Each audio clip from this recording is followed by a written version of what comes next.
I now wish to give the floor to the Secretary General, His Excellency, Mr. António Guterres.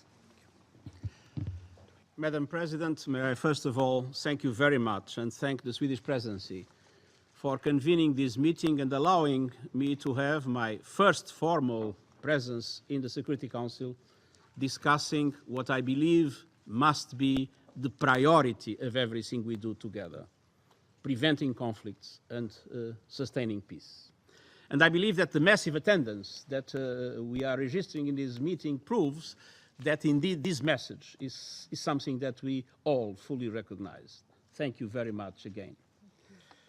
Excellencies, ladies and gentlemen, the United Nations was established to prevent war by binding us in a rules-based international order. Today, that order is under grave threat. Millions of people in crisis look to this Council to preserve global stability and to protect them from harm, but the enormous human and economic cost of conflicts around the world shows how complex and challenging this is. Yet, we spend far more time and resources responding to crises rather than preventing them. People are paying too high a price. Member states are paying too high a price. We need a whole new approach.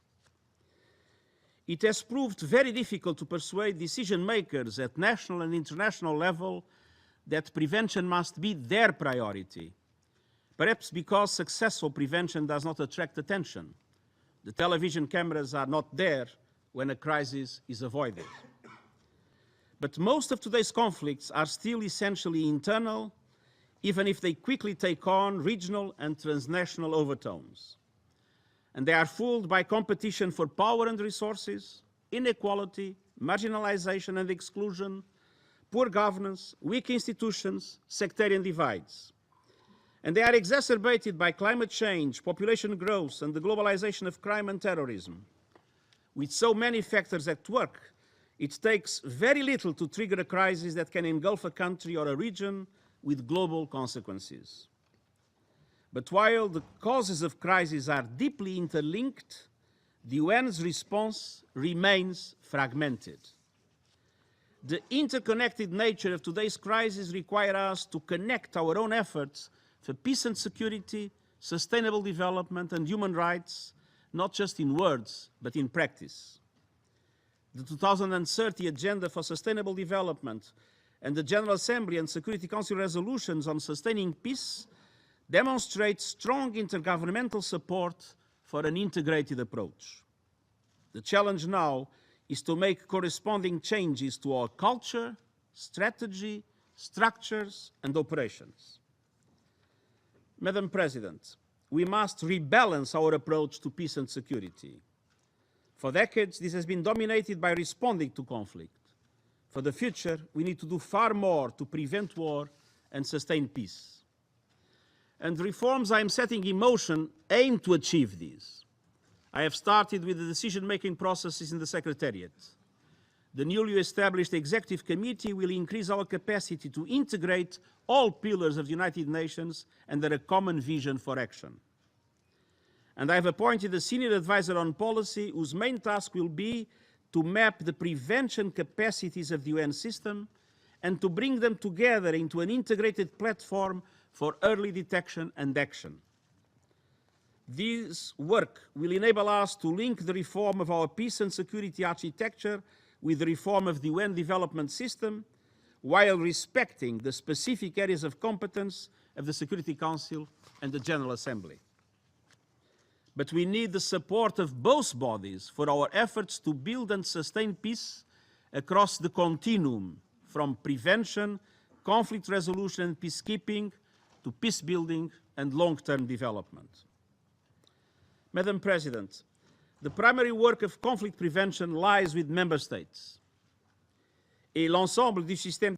And the entire United Nations system must be prepared to help governments to implement the 2030 Agenda, to strengthen governance and institutions, and to promote the rule of law and all human rights, be they civil, political, social, economic, or cultural.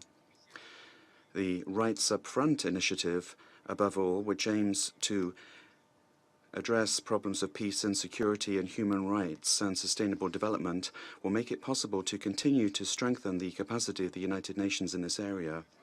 And the humanitarian agencies and the development actors must work together to help states to prevent crises and to strengthen resilience of their societies. The current fragmentation of structures does not give us the capacity to address the deep-seated causes of these conflicts. It is of fundamental importance also to ensure that women and girls can fully participate in the building of inclusive and resilient societies. When gender equality is interwoven in the fabric of society, when women and men face difficulties together as equal partners, it is then that societies have the best possible chance to achieve stability and to preserve human dignity and prosperity. It is also crucial that we resolve the global scourge, which is youth unemployment, not only to guarantee their development, but also to prevent instability, social conflicts, and to reduce violent extremism. Fighting youth unemployment must not only be an absolute policy priority in national development, but also must be part of international cooperation. As societies become multi-ethnic, multi-religious and multicultural, we will need greater political, cultural and economic investments in inclusivity and cohesion so that people appreciate the benefits of diversity rather than perceiving it as a threat. All groups need to see that their individual identities are respected while feeling that they belong as valued members of the community as a whole. And civil society has a role to play in raising the alarm when this respect is threatened or lost. We must commit to a surge in diplomacy for peace, in partnership with regional organizations, mobilizing the entire range of those with influence, from religious authorities to civil societies and the business community.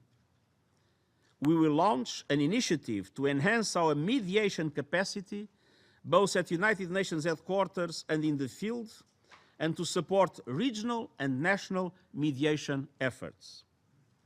And I ask the Security Council to make greater use of the options laid out in Chapter 6 of the UN Charter. And I'm prepared to support you through the use of my good offices and through my personal engagement. Too many prevention opportunities have been lost because member states mistrusted each other's motives and because of concerns over national sovereignty. Such concerns are understandable in a world where power is unequal and principles have been sometimes applied selectively. And indeed, prevention should never be used to serve other political goals. On the contrary, prevention is best served by strong sovereign states acting for the good of their people. But in taking prevention action, we need to avoid double standards. But that does not mean that there are no standards at all. Preventive action is essential to avert mass atrocities or grave abuses of human rights, and we can achieve this only through reasoned discussion based on facts and the pursuit of truth. Prevention must consistently be seen as a value in itself, and it is an essential means of reducing human suffering and enabling people to reach their full potential. Madam President, international cooperation for prevention, and particularly translating early warning into early action, depends on trust between member states and in their relations with the United Nations. I stand ready to foster a more trusting relationship and to improve communications with the Council with consistency, candor and transparency. Disagreements about the past cannot allow us to prevent from acting today. Together we need to demonstrate leadership and strengthen the credibility and authority of the United Nations by putting peace first. Ending the boundless human suffering and the wanton waste of resources generated by conflict is in everyone's interest. This Council, working with the Peacebuilding Commission, all other parts of the United Nations system and regional organizations, can enable faster preventive action when the warning signs are there, and the cost of inaction is simply too high. Madam President, war is never inevitable. It is always a matter of choice. The choice to exclude, to discriminate, to marginalize, to resort to violence. By restoring trust between governments and their citizens and amongst member states, we can prevent and avoid conflict. But peace too is never inevitable. It is the result of difficult decisions, hard work and compromise. We should never take it for granted, but should prize and nurture it in every country at every time. Prevention is not merely a priority, but the priority. If we live up to our responsibilities, we will save lives, reduce suffering, and give hope to millions. And allow me to repeat the appeal I made 10 days ago in my first message as Secretary General. Let us make this year, 2017, a year for peace. I think it would be naive to say that 2017 will be a year of peace, but at least it's our obligation to do everything we can to make it a year for peace. Thank you very much. I thank the Secretary General for his briefing.